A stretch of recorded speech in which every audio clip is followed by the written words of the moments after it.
हरे कृष्णा। साधु संग सर्व शास्त्र कहे, लव मात्र साधु संग सर्व सिद्धि होए।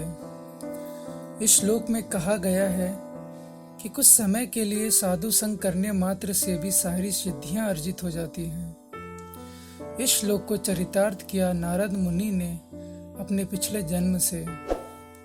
एक समय की बात है, वेद व्यास ने अपने गुरु नारद मुनि से पूछा, आपको नारद मुनि का ये जन्म कैसे प्राप्त हुआ? उत्तर में नारद मुनि ने अपने पिछले जन्म की कथा सुनाई।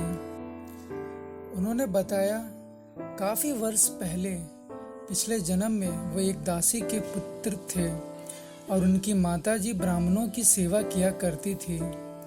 एक समय चतुर्मास में सारे ब्राह्मण वहां रुके और नारद मुनि उनकी सेवा करने लगे।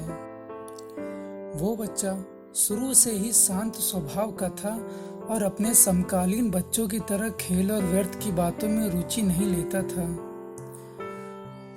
तब वो बच्चा उन ब्राह्मणों की सेवा करता, उनसे कृष्ण कथा का श्रवण करता, उनकी आज्ञा से उनका उच्छिष्ट ग्रहण करता। ऐसा करने से स्वतः ही उस बच्चे के हृदय परिवर्तन होने लगा, अनुभूति होने लगी। उसके हृदय के अनर्थ धुलने लगे। वो देख पाया कि उसमें और उसके देह में फर्क है और उसका वास्तविक स्वरूप क्या है। और कृष्ण कथा में उसकी रुचि दिन प्रतिदिन बढ़ने लगी। तत्पश्चात चतुर्मास पूरा होने पे वो ब्राह्मण प्रस्थान करते हुए उस बच्चे को गुह्यतम ज्ञान प्रदान करके चले गए। उस बच्चे की माता का संसार में उसके अलावा कोई दूसरा सगा संबंधी न था।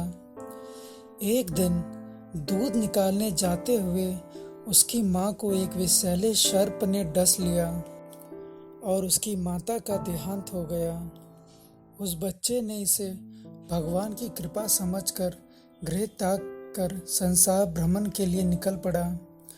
वो नगर ग्राम होते हुए नदियाँ और पहाड़ों को पार करता हुआ एक जंगल में पहुंचा और काफी थके होने की वजह से नदी में स्नान कर एक वृक्ष के नीचे बैठ गया और अपने गुरुओं के द्वारा बताए गए विधि अनुसार अपने हृदय में भगवान कृष्ण के चरण कमलों का ध्यान करने लगा। कुछ ही समय में उसका हृदय भगवान के प्रति प्रेम से भर उठा और उसका अंग अंग हर्षित हो उठा। तभी उसके हृदय में भगवान का स्वरूप प्रकट हुआ और आनंदवश आंखों से अश्रुधारा बह निकली। उस दिव्य स्वरूप को देखने के तत्पश्चात संसार की किसी भी भौतिक स्वरूप को देखने की इच्छा नहीं रही, मगर भगवान का स्वरूप क्षणिक समय में ही अंतर्ध्यान हो गया। उसने पुनः प्रयास किया अपने हृदय पर ध्यान करके भगवान को फिर से देखने का, मगर सफलता नहीं मिली। फिर भगवान ने उसे बोला कि तू इस जीवन में अब मुझे नहीं देख पाओगे, क्योंकि तुम्हारी सेवा पूरी नहीं हुई है और हृदय का कल्मश अभी भी बचा है।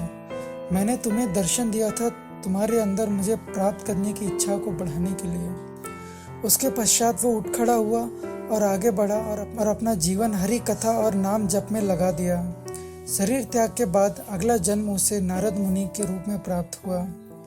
तो इस कथा के माध्यम से हम समझ सकते हैं कि साधु संग, उनकी सेवा, उनके मुख से हरि कथा का श्रवण और उनका उच्छिष्ट ग्रहण करने का कितना महत्व है। अगर हम भी ऐसा ही करते हैं तो नारद मुनि की तरह भगवान के प्रिय हो सकते हैं। हरे कृष्णा।